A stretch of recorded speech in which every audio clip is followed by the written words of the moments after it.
अच्छा जी, हम formally will start at 9:10। अब ये हमारा एजेंडा होगा और इस तरह हम इसको लेके चलेंगे। ठीक है, will wait for 5 more minutes, फिर उसके बाद हम एक इंट्रोडक्शन स्टार्ट करेंगे और 9:10 से फॉर्मली सेशन स्टार्ट हो जाएगा। आई होप आप सबको मेरी आवाज़ क्लियर है, और आपको अगर आवाज़ आ रही है तो just let me know with a thumbs up के साथ आप मुझे बता दें। परफेक्ट, ठीक हो गया। अच्छा जी, हम we're going to take let's say 3 4 5 minutes, ताकि सबको एक दफ़ा मैं एडमिट कर लूँ और फिर उसके बाद जो है हम डेफिनेटली फर्दर इसको इस वर्कशॉप को स्टार्ट करेंगे। और इस वर्कशॉप का एजेंडा कुछ इस तरह से होगा। ये जो मेरे पुराने स्टूडेंट्स हैं उनके लिए it's more of a revision class, और जो नए लोग हैं उनके लिए ऑब्वियसली जो होगी चीज़ें हम उनको उसी तरह डिस्कस करके लेके चलेंगे। We'll wait for 3 4 more minutes to let all the participants join the session, और फिर उसके बाद हम इसको स्टार्ट करेंगे। ठीक हो गया। Meanwhile, if you have any questions, drop those questions in the chat box. Chat box में अपने सवाल डाल। ठीक हो गया। अच्छा जी, will wait for 2 3 more minutes, ताकि ये जो है ना बार बार स्क्रीन मुझे चेंज ना करनी पड़े, और आपको मैं बोर्ड से ही जब समझाना शुरू करूं, जब हम चीज़ें डिस्कस करना शुरू करें तो उसी के साथ ही कंटिन्यू करें, ना कि दोबारा वापस जाके स्क्रीन पे लोगों को अलाउ करने का वेट करना पड़े। तो I am going to take these 2 3 minutes to let everyone in the session. और meanwhile you guys can take this time to drop your questions in the chat box. आपके कोई सवालात हैं, कुछ आप पूछना चाहते हैं, if you have any questions, कोई queries हैं, just drop those in the chat box, और उसको हम फिर definitely during the session वो address ना हुए तो end पे मैं उन questions को ज़रूर दूंगा। अच्छा, interestingly I was discussing this other day with Zishan कि जो हम ये 3 दिन की वर्कशॉप में कराएंगे, ये बेसिकली पूरा एक कोर्स लाइक सेटिंग के अंदर जो स्ट्रक्चर या चीज़ें जो हम कराते हैं ये वही होती हैं, और majority of the mentorship programs that are being offered उनके अंदर टोटल होता ही यही है। तो आपको 3 दिन के अंदर at least you will get to know के ऐसे लिखना कैसे है, क्या कुछ उसके एसेंशियल्स होते हैं, किस तरह लिखना है, क्या प्रैक्टिस करनी है, चीज़ें वो आपको आइडिया हो जाएगा। And I'll start in next 2 minutes. Before that, I need to admit everyone to the session. Surprisingly, आप लोगों ने बड़ा ज़्यादा रिस्पॉन्स अच्छा किया। मैंने अपना लिमिट इंक्रीज़ कर दिया, वरना लास्ट टाइम पिछले 1 2 सेशंस में हमारे पास यही हो रहा था कि लिमिट रीच होती जा रही थी, 150 प्लस पार्टिसिपेंट्स आ नहीं रहे थे हमारे पास। तो आज चलें, hopefully we have a bigger limit, ताकि आप लोगों को फिर इशू नहीं होगा लिमिट रीच होने का और ज्वाइन करने का। Alright ladies and gentleman, just last time मुझे एक दफ़ा अलाउ कर लेने दें, और उसके बाद हम अभी स्टार्ट करते हैं। अच्छा जी, सबसे पहले तो मेरा ये मानना होता है कि अगर आप लोग if you guys are sort of taking time out of your busy schedule, अपनी शेड्यूल के अंदर टाइम आप निकाल के आ रहे हैं, तो उसके बाद आप कुछ ना कुछ सीख के जाएं। वैल्यू एडिशन आपकी ज़रूर हो, और उसी वैल्यू एडिशन के पर्सपेक्टिव से ही हम चीज़ों को लेके चलते हैं। और आज हमारा जो 1.5 से 2 घंटे की आज की एक एक्टिविटी होगी, जो वर्कशॉप होगी, it's going to be a 3 day workshop. जो ये आज की वर्कशॉप होगी उसको हम इसी कॉन्टेक्स्ट में ही, इसी पर्सपेक्टिव में ही हम लेके चलेंगे। So let me introduce my self first. मेरा नाम वकार करीम है, और मैं I'm currently serving as serving civil servant. I'm serving as a deputy commissioner inland revenue service. I am from 46 Common, and I happen to qualify comparative exams thrice. 3 दफ़ा मैंने comparative exams clear किया है। PMS 2017 clear किया था, CSS 2017 and CSS 2018, तो consecutive attempts थी, clear की थी। मेरा जो एकेडमिक बैकग्राउंड है वो I am a graduate of London School of Economics and Political Science, और उसके साथ साथ मैं I am a Chevening scholar as well. Before that I pursued my masters in development journalism from Punjab University, और उससे पहले मैंने अपना बैचलर्स किया था in economics and politics. I pursued my economics and politics bachelors from Forman Christian College. I'm also a Ravian. I did my intermediate from Government College, and I'm also a public, and I did my matriculation from DPS Model Town. Before that, उससे पहले की मेरी जो education है, primarily I am Saraiki from लिया।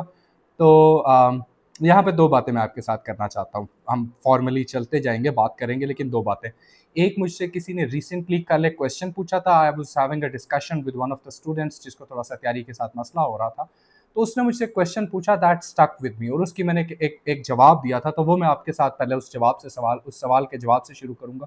और दूसरी चीज़, जब मैं ये बात कर रहा हूँ कि जी मैंने एक मास्टर्स किया था डेवलपमेंट जर्नलिज्म में, ये अक्सर मैं इस पे कहता होता हूँ कि इसका मतलब ये है कि हमने अपना एक बैकअप प्लान ज़रूर रखना है। अब बैकअप प्लान क्या है? बैकअप प्लान से मुराद ये है कि जी हम इंश्योर करेंगे कि हमारे पास आ, हम जितने मर्जी काबिल हों, जितने मर्जी टैलेंटेड हों, जितने मर्जी हम एक बहुत अच्छी तैयारी पैशनेट तरीके से कर रहे हों, हमने अपने लिए लाइफ में एक बैकअप ज़रूर रखना है। So for me, media was a backup. आपने भी, इवन दो मैंने तीनों अटेम्प्ट स्ट्रेट क्लियर की थी, लेकिन फिर भी मैंने अपने लिए एक बैकअप मीडिया रखा हुआ था कि अगर मैं इधर ना हुआ तो मैं मीडिया साइट पे ज़रूर जाऊँगा, वहाँ पर I try out my luck. आपने भी अपना बैकअप ज़रूर रखना है, इमोशनल नहीं होना, सारी कश्तियाँ नहीं जलानी, कोई एक आध कश्ती ज़रूर रखनी है, तो अपने लिए एक बैकअप रखना। नंबर 2, मुझसे क्वेश्चन क्या पूछा गया था? मुझसे क्वेश्चन ये पूछा गया था कि सर जो बैकग्राउंड है क्या वो मैटर करता है, academic background to be more precise. Student, she was struggling with her preparation. In fact, she had appeared for one of the attempts as well, and she was of the opinion कि जी जो background है, let's say मेरा कोई बहुत ज़्यादा fancy school background नहीं है, मेरा इस तरह का जो अर्बन सेंटर्स के जो लोग होते हैं उनका जो बैकग्राउंड होता है वो मेरा बैकग्राउंड नहीं है, तो कैसे मैं किस तरह compete करूँगी, या क्या मुझे इस चीज़ में ये डाउट, एक सेल्फ डाउट होता है कि जी मैं किस तरह compete करूँगी। I gave an example.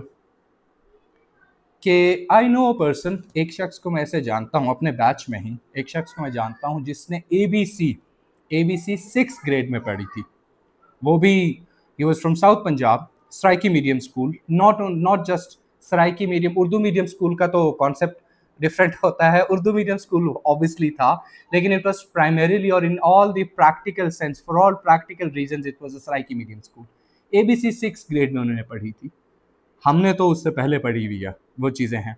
6th grade में ABC पढ़ी थी उन्होंने, और उसके बाद भी उन्होंने CSS PMS 2017 क्लियर किया, CSS 2017 क्लियर किया, CSS 2018 किया। जी बिल्कुल, मैं अपनी बात ही कर रहा हूँ, ठीक है। तो मैंने it may sound very stupid, it may sound very childish कि ऐसा कैसे होता है। बिल्कुल ऐसा ही था। मेरा जो स्कूल था वहाँ पर इट वाज अ मकतब प्राइमरी स्कूल, मकतब स्कूल था। फिर वो प्राइमरी मकतब 3rd ग्रेड तक होता है, 3rd ग्रेड तक था, फिर प्राइमरी, और उसमें कोई कॉन्सेप्ट नहीं था इंग्लिश का। In fact so much so interestingly, अब अगेन इससे बात करें तो वहाँ पर बड़ा मैं मज़ेदार, एक क्लास में भी बात करता होता हूँ कि द कॉन्सेप्ट ऑफ टीचिंग हमारे स्कूल में ये होता था कि हमारे टीचर्स को ये लगता था कि अगर आप सराइकी को बड़े फैंसी तरीके में स्ट्रेच करके, सोफिस्टिकेट करके अगर बोलेंगे तो वो जी आपकी जो सराइकी है ना वो उर्दू बन जाएगी। तो अगर उन्होंने if you were supposed to say कि जी कॉर्नर वाला जो लड़का है ना वो खड़ा हो जाए, तो our teachers would at times say वो जो चूंड वाला लड़का है ना वो खड़ा हो जाए। एंड अगर वो किसी को उन्होंने डांटना होता था, जरा अपनी लैंग्वेज में समझाना होता था, तो दे वुड से कि जी कूते का बच्चा, तुम मेरी बात क्यों नहीं मानते। तो उनका आइडिया ये था कि स्ट्रेचिंग दी सराइकी लैंग्वेज जो है ना उसको ज़्यादा सोफिस्टिकेट कर देता है, और वो it comes under the ambit of Urdu. तो ये साइड नोट पे थी। तो यहाँ पर स्टार्ट करते हुए, कोई मोटिवेशनल स्पीकर नहीं हूँ मैं, लॉजिकल रैशनल बात कर रहा हूँ मैं कि जी if a person like me, जिसने अपनी ABC 6th ग्रेड में पढ़ी थी, वहाँ से स्टार्ट किया था, अगर वो कंपैटिटिव एग्जाम्स 3 कंसेक्यूटिव अटेम्प्ट्स में क्लियर कर सकता है तो कोई भी कर सकता है। सीधी सी बात है। चलें, अब हम चलते हैं, लास्ट टाइम मुझे एडमिट कर लेने दें, उसके बाद हम चलते हैं अपने बिल्कुल ठीक हो गया जी। अच्छा जी, आज का हमारा जो इंट्रोडक्शन मैंने दे दिया, आज का हमारा जो एजेंडा होगा बड़ा सिंपल सा होगा। शुरू के हम 5-10 मिनट लगाएंगे कॉमन मिस्टेक्स पे जो हम करते हैं, या हमारे पास पासिंग के लिए क्या चीज़ें करने की ज़रूरत होती है और हम वो नहीं करते। तो उस चीज़ के ऊपर हम बात करेंगे कि वाई स्टूडेंट्स फेल CSS या PMS ऐसे, उसके ऊपर हम बात करेंगे 5 से 10 मिनट। उसके बाद हम एक इंट्रोडक्शन अबाउट ऐसे राइटिंग के ऊपर एक थोड़ी सी बात करेंगे, फिर हम एक एक्टिविटी की तरफ चले जाएंगे। एक हम क्लास में ही मेरा अगेन पर्सपेक्टिव यही होता है, मेरा मानना आप लोग बहुत समझदार, बहुत ज़्यादा कॉन्शियस लोग होते हैं और वैल्यू एडिशन पे आप बिलीव करते हैं। ऐसे जाके टाइम निकाल के कहीं पे आप लोग नहीं बैठते। तो इनफैक्ट मुझे पता है कि दरमियान में जो मैंने 5 मिनट लगाए हैं स्टोरी टेलिंग में, ये भी कोई ऐसे गपशप थी, इसमें भी आप लोगों को अच्छा खासा रियलाइज हुआ कि नहीं यार 5 मिनट ज़ाया हो गए, असल काम की बात कब आएगी। तो एक्टिविटी इस वजह से रखी हुई कि कुछ सीख के जाएं आप। सेशन ज्वाइन करें ना करें दैट्स अ डिफरेंट डिबेट, बाहर में जाए वो सारी बात। बट आज अगर आप आए हैं या अगले 2 से 3 दिन आएंगे तो कुछ ना कुछ सीख के जाएं। तो एक एक्टिविटी करेंगे, उसके बाद हम एक आर्गूमेंट और पैराग्राफ राइटिंग की तरफ लेके जाएंगे। चलें, सबसे पहले first thing first, why students fail CSS या PMS ऐसे क्यों फेल करते हैं।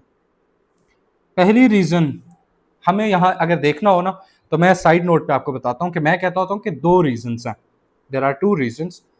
एक रीज़न जो है वो हमारे पास एग्ज़ाम डे पे है, और एक रीज़न एग्ज़ाम डे से पहले किया। एग्ज़ाम डे की रीज़न क्या, आपने अगर पास पेपर्स में से कोई क्वेश्चंस देखे हो, क्वेश्चन पेपर देखा हो, तो हम वहाँ पर 2 बड़ी गलतियाँ करते हैं। एक, हम पास पेपर्स में नोट नहीं पढ़ते। एसए के पेपर में ख़ास तौर पर एग्जामिनर ने एक नोट दिया होता है। Let me give you the examiner note. मैं आपको दिखा देता हूँ कि एग्जामिनर नोट में कहता है क्या, जो हम स्किप कर जाते हैं। जस्ट अ सेकेंड जी। ओके जी, ठीक हो गया। उसमें कुछ चीज़ें हैं एग्जामिनर नोट के अंदर जो कि बड़े इसेंशियल्स हैं, इसेंशियल्स ऑफ पासिंग योर एसे, जो कि एग्जामिनर खुद ही बता रहा है कि भाई ये चीज़ें हमें चाहिए। इसमें आपको कंपैरेटिव एग्जाम्स अगर आपने क्लियर करने हैं तो एग्जामिनर की रिक्वायरमेंट क्या है वो उसमें वो बता देता है। अच्छा जी, 2017 का मैं आपको पेपर दिखा रहा हूँ क्योंकि ये वही पेपर है जो मैंने क्लियर किया था, अटेम्प्ट क्लियर की थी।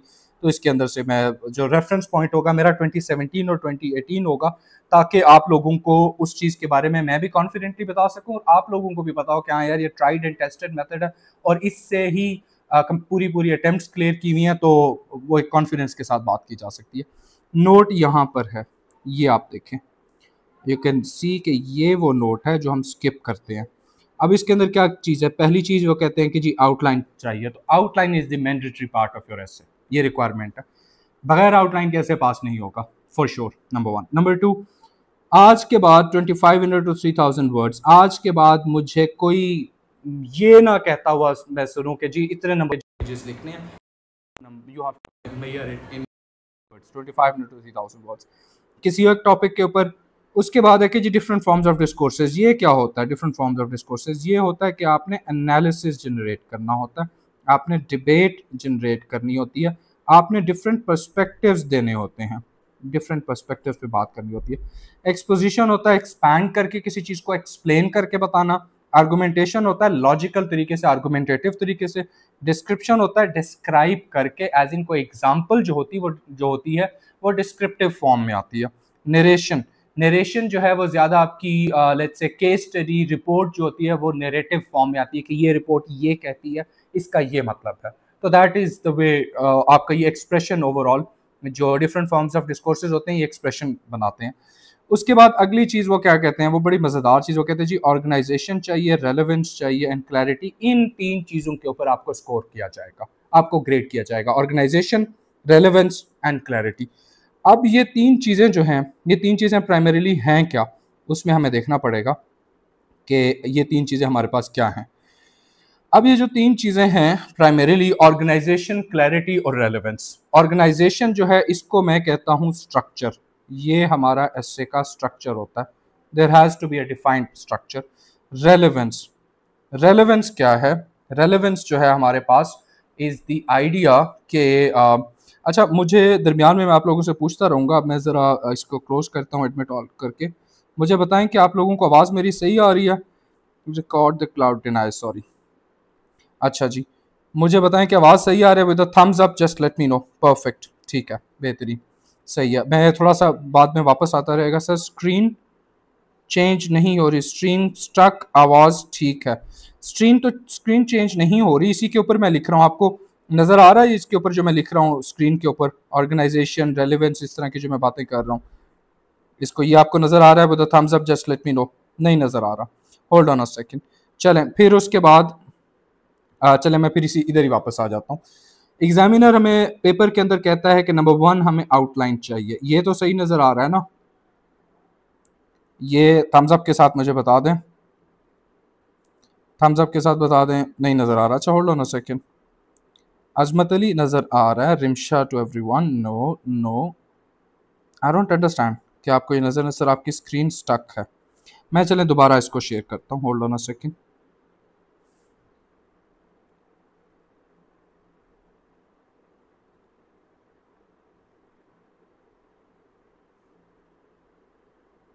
अब स्क्रीन नज़र आ रही है? ये आपको वाइट में why students fail CSS PMS ऐसे ये नज़र आया, आ रहा है नज़र कि नहीं? मुझे थम्स अप के साथ बता दें।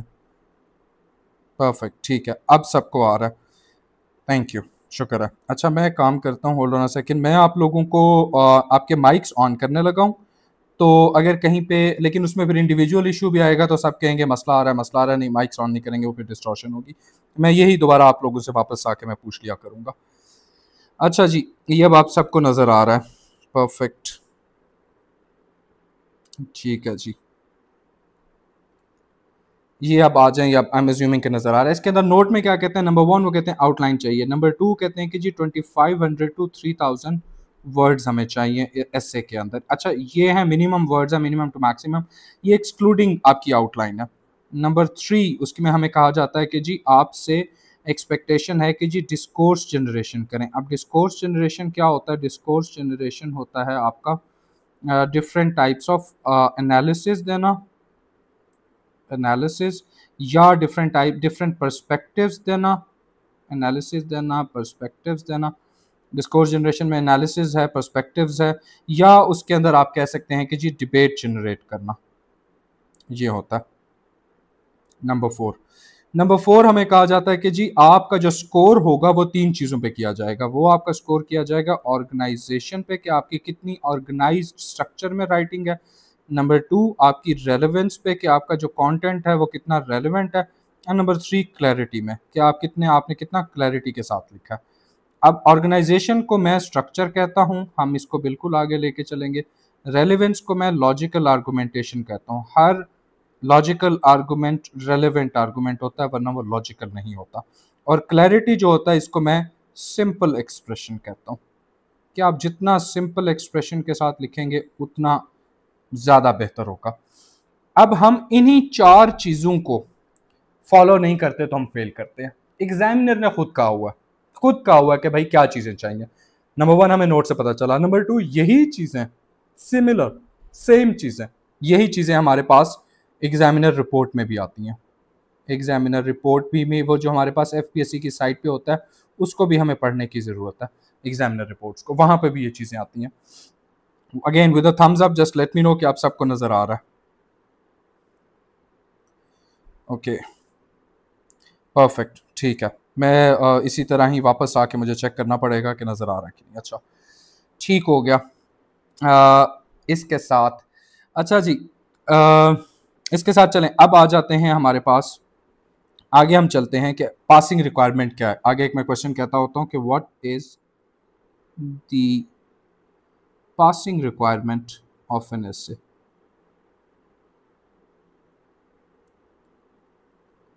मेरे अगर 3 दफ़ा एसे ऑब्वियसली अटेम्प्ट क्लियर हुई 3 अटेम्प्ट्स तो एसे भी पास हुआ, तो what is the passing requirement of an essay. Number 1 मैं कहता होता हूँ कि जी ग्रामेटिकली करेक्ट इंग्लिश चाहिए। मेरे स्पेलिंग्स इग्नोर करने हैं, क्यों? क्योंकि मेरा हो गया, ठीक है। मैं बड़े लाइटर नोट पे कहता होता हूँ कि मेरे स्पेलिंग्स इग्नोर करने हैं, मेरा हो गया, मेरे लैपटॉप पे स्पेलिंग्स ठीक हो जाते हैं, ठीक है। तो आप लोगों ने अपने स्पेलिंग्स ठीक रखने हैं। ग्रामेटिकली करेक्ट इंग्लिश पहली चीज़ चाहिए होती है, नंबर 1।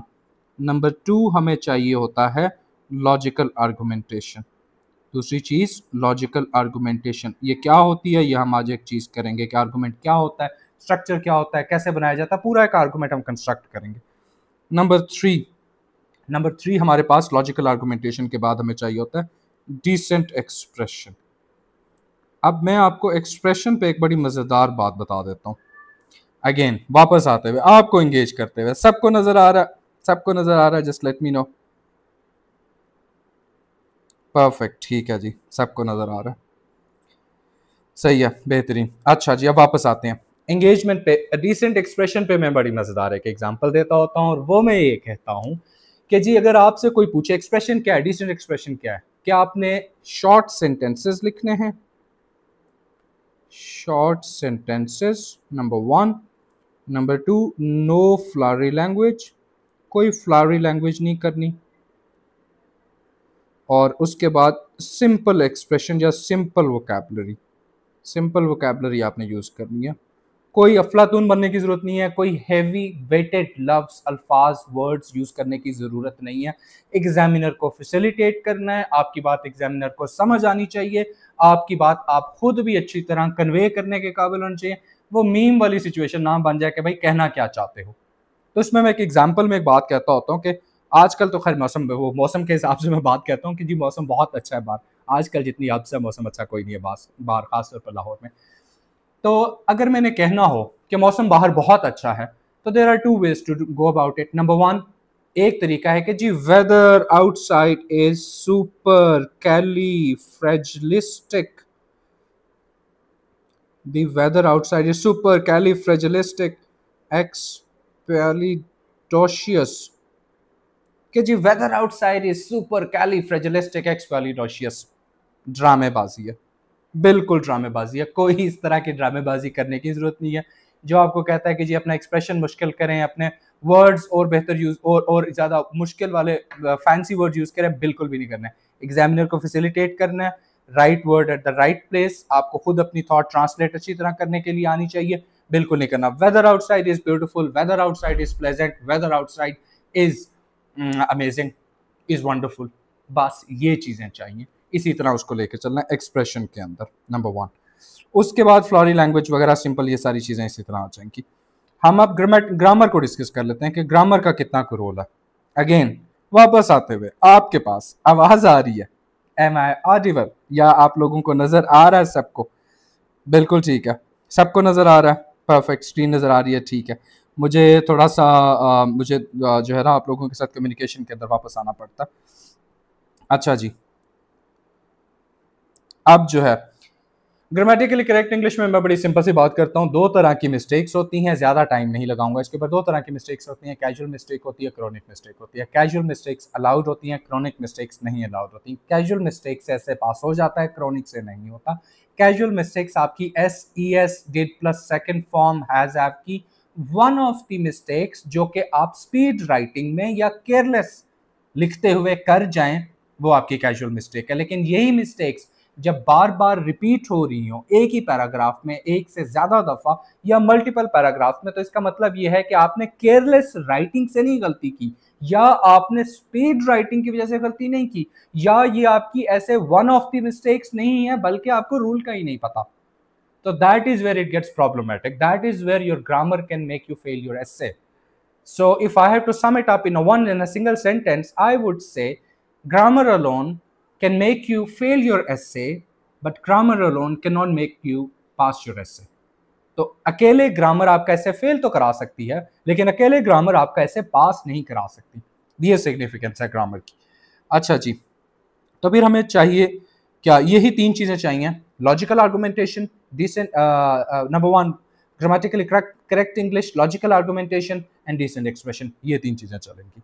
अच्छा जी, अब हमारा आधा घंटा हो गया, तो अब हम आधे घंटे के बाद अब हम चलते हैं कुछ स्ट्रक्चर के बारे में, कैसे का, क्योंकि ये जो मैं अब आपको स्ट्रक्चर कराने लगा हूँ, इसी की बेसिस पे हम आगे 3 दिन एक्टिविटीज़ करेंगे, समझने की कोशिश करेंगे कि क्या होता है स्ट्रक्चर। हमारा सीक्वेंस ये होगा कि आज हम स्ट्रक्चर प्लस पैराग्राफ राइटिंग देखेंगे। डे वन जो होगा, day one is structure plus paragraph writing या पैराग्राफ राइटिंग। अच्छा, एक यहाँ पे प्रिंसिपल सेट कर लें, कुछ चीज़ों में मैं प्रिंसिपल सेट कराऊंगा। एक प्रिंसिपल यहाँ पे सेट कर लें, और वो प्रिंसिपल ये है कि 1 paragraph is equal to 1 argument. तो हम आर्गूमेंट और पैराग्राफ को अल्टरनेटिवली यूज़ करते होते हैं, और हम यहाँ पे यूज़ करेंगे। ये structure plus paragraph writing day one होगा। तो इसी स्ट्रक्चर की बेसिस पे अगले डे 2 और डे 3 की कुछ एक्टिविटीज़ मैंने डिज़ाइन की हुई हैं, तो इसको इस वजह से मुझे I have to give some time 20-25 minutes to this structure, ताकि आप लोगों को समझ आ सके कैसे लिखना क्या होता है, इंट्रोडक्शन में क्या चीज़ें लिखनी होती हैं, main body paragraph as in argument में उसमें क्या लिखना होता है, या बाकी चीज़ें किस तरह होती हैं। डे 1 ये हम करेंगे ताकि अगली एक्टिविटीज़ में भी आपको फ़ायदा हो सके, समझ आ सके। डे 2 के अंदर हम एक अंडरस्टैंडिंग ऑफ द टॉपिक की एक्टिविटी करेंगे, of the topic plus introduction writing करेंगे। स्ट्रक्चर हम सीखेंगे नहीं, पूरा हम कंस्ट्रक्ट करेंगे, लेके चलेंगे। आप लोगों को जिनको मेरा पता है उन्हें आइडिया है कि सिर्फ हम स्ट्रक्चर करते नहीं होते या चीज़ें करते नहीं होते, हम उसको पूरा लिख के देखते होते हैं। यहाँ पे बोर्ड पे लिखेंगे प्लस इंट्रोडक्शन। उसके साथ में आपके पास अभी एक बड़ी इंटरेस्टिंगली मैं अपने क्लास में स्टूडेंट्स के साथ ये मैंने एग्जांपल शेयर की, एक एक्टिविटी जो कि मुझसे मेरे एक सीनियर कराया करते थे बैक इन 2013-14। 2013 की एक वीडियो मुझे एक मेरे बहुत अच्छे दोस्त हैं, is a PMS officer right now, Bilal Zubair, उन्होंने मुझे भेजी, is AC Gujarat at the moment.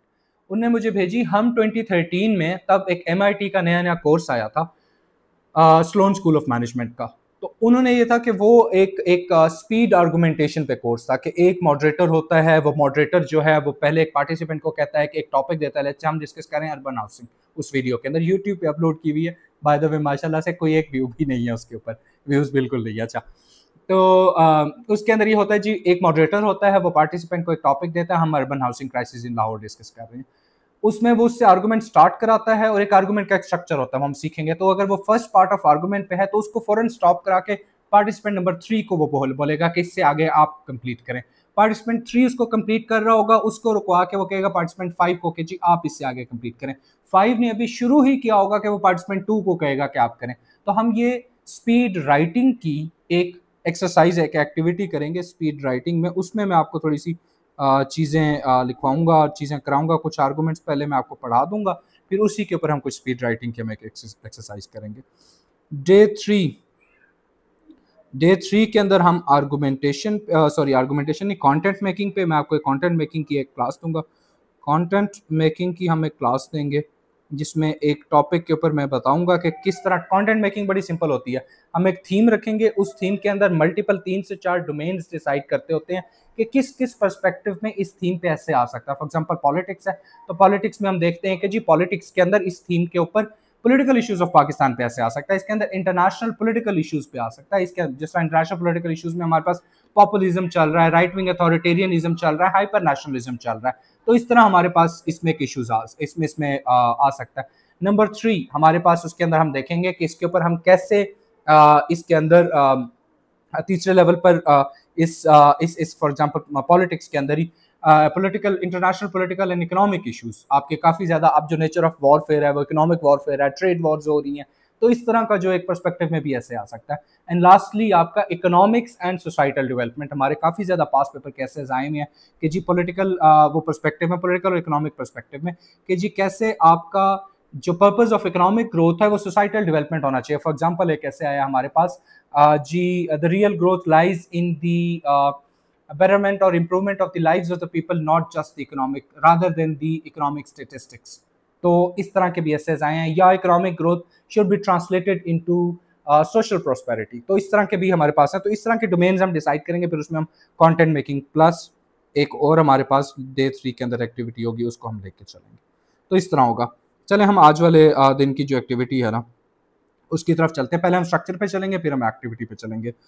आप लोगों का प्रिटी मच आई नो कि आप लोगों ने जो है ना वो वेटिंग रूम में अभी भी आ ही रहे होंगे, ठीक है। अच्छा, with this just let me no, just a second, just let me no आप लोगों को सबको आवाज़ आ रही है? परफेक्ट परफेक्ट, ठीक हो गया, ठीक है जी, सबको आवाज़ आ रही है, बेहतरीन। अच्छा, how many participants do we have? Okay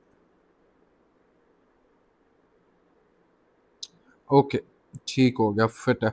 अच्छा जी, अब आ जाते हैं हम यहाँ पर, let's go with the structure of essay.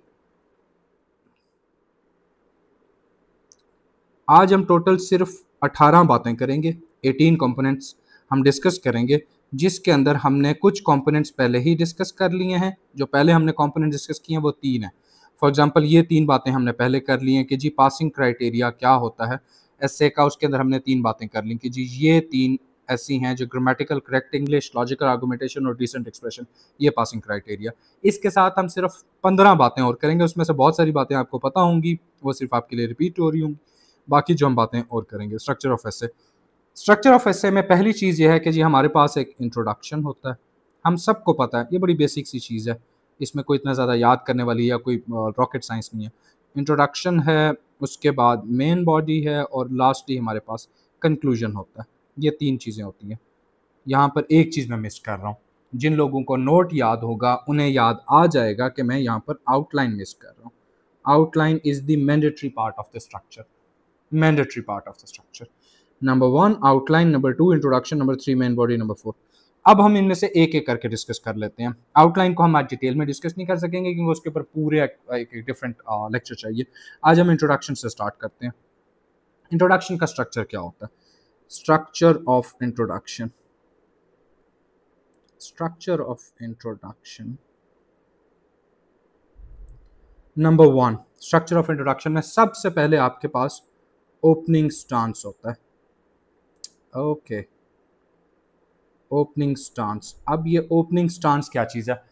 This is where I am going to take 2 minutes because I am going to debunk, not really debunk, I am going to sort of make you understand. मैं खुद भी बात करते हुए fancy words को use करने से avoid करता हूँ। debunk, decrypt, decode, सुकून से जो है ना अंडरस्टैंडिंग डेवलप करने की बात करते हैं। देखें जी, आई डोंट फ्लॉन्ट मच, लेकिन 2 चीज़ें मैं पहले क्लियर कर देता हूँ। नंबर 1, मेरी जो बात मैं करूँगा उसके पीछे मेरी 3 पासिंग अटेम्प्ट्स हैं, कंसेक्टिव अटेम्प्ट्स हैं। तो मैं अपने एक्सपीरियंस, लोगों ने 100 तरह से करके CSS पास भी किया, 100 तरह से करके फेल भी किया, तो मैं अपने एक्सपीरियंस पे बात करूंगा। तो किसी ने अगर 4 अटेम्प्ट्स क्लियर किए हैं तो फिर उसकी बात सुन लीजिएगा, उससे पहले मैं तो अपनी बात पे कायम रहूंगा। नंबर 1। नंबर 2, ओपनिंग स्टांस पे जब हम बात करते हैं, इससे पहले नंबर 2, चलें छोड़े मिस करें, फिर वो सेल्फ प्रेज की तरफ बात जाती है। ओपनिंग स्टांस पे जब हम बात करते हैं तो हम सुनते हैं कि जी रिसर्च, हम सुनते हैं कि जी थीसिस स्टेटमेंट यहाँ पे लिखनी होती है। ओपनिंग स्टांस नहीं होता, थीसिस स्टेटमेंट होता है। मेरा यहाँ पर एक बहुत बड़ा इख्तलाफ है। मेरा इख्तलाफ ये है कि जी मैं कहता हूँ कि थीसिस स्टेटमेंट नाम की चीज़ एस्से के अंदर एग्जिस्ट नहीं करती। थीसिस स्टेटमेंट नाम की चीज़ आपके रिसर्च पेपर में होती है।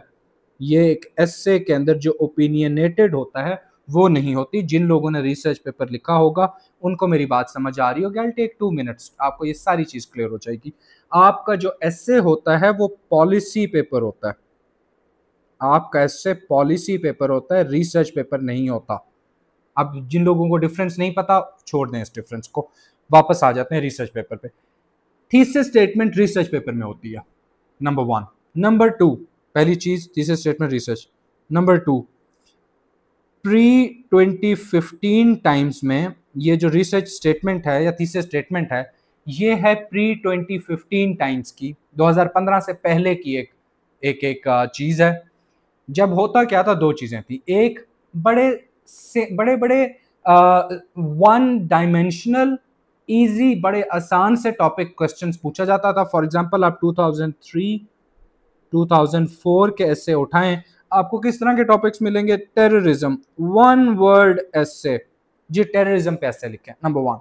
नंबर 2 मिलेगा कि जी आपका है ह्यूमनिज्म पे एस्से लिखें कि ह्यूमन राइट्स जो है ना वो बड़े सुप्रीम होते हैं, मिलने चाहिए, ह्यूमनिज्म पे लिखें। या आप लिखें एग्जिस्टेंशियलिज्म पे। इस तरह के एस्सेज आते थे, आप उठा के खुद देख लीजिएगा, don't count on my words, you can go in cross check, इसको क्रॉस रेफरेंस कर सकते हैं आप।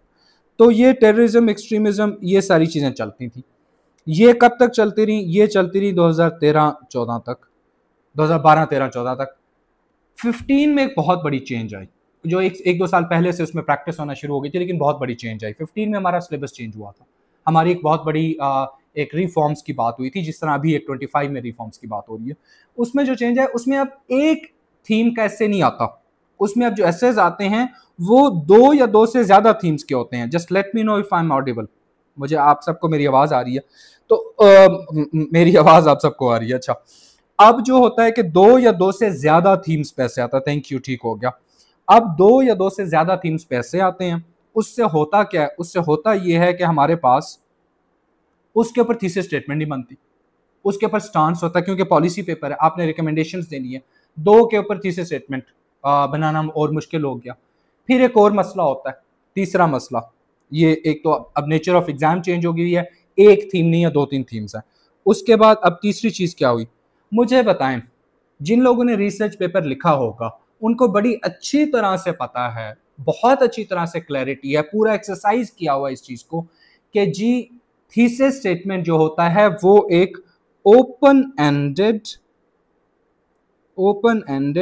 जनरल स्टेटमेंट होती है, ओपन एंडेड जनरल स्टेटमेंट होती है, जिसमें आप क्वेश्चन एक उठाते हैं, ओपन एंडेड जनरल स्टेटमेंट, आप एक क्वेश्चन उठाते हैं at the start of your research paper and after conducting some research by the end of your research paper you get to decide whether your thesis statement is right or wrong, कि अगर क्या आपकी statement ठीक थी कि नहीं थी। आप एंड पे कहते हैं कि हाँ ये जो मैंने बात की थी ये प्रूव होती है, जो मैंने बात की थी प्रूव नहीं होती, अदरवाइज बात प्रूव होती है। रिसर्च पेपर में इस तरह होता है थीसिस स्टेटमेंट पे। तो ये एसे की मुझे अब आप जवाब दें, मुझे बताएं ये एसे की कौन सी थीसिस स्टेटमेंट है, कौन सी थीसिस स्टेटमेंट है जिसमें आपके पास एंड पे मार्जिन ही नहीं है कि आपकी स्टेटमेंट गलत हो सके। कभी ऐसा हुआ है कि आपने एक थीसिस स्टेटमेंट लिखी और एंड पे आप जाके कहें कि नहीं जी ओहो मेरी स्टेटमेंट तो गलत प्रूव होती है, आपके पास ये मार्जिन ही नहीं है। तो फिर जो थीसिस स्टेटमेंट गलत प्रूव होने का मार्जिन ही नहीं है उसको खुदा का वास्ता ओपनिंग स्टांस समझे, वो आपका ओपनिंग स्टांस है। और फिर उसके बाद अपने ऊपर पहले ही इतनी ज्यादा प्रेशर लाइक सिचुएशन में आप हैं, करंट अफेयर्स का अलहदा प्रेशर, पाकिस्तान अफेयर्स का अलहदा, एसए का अलहदा, प्रेसी का अलहदा, फैमिली का प्रेशर अलहदा, दोस्तों का अलहदा, टीचर्स की एक्सपेक्टेशंस का प्रेशर अलहदा, और फिर आपने एक डंडा अपने ऊपर सर पे मारी जा रहे हैं thesis statement. Trust to me, I never knew. Trust to me, 2017 PMS, 2017 CSS.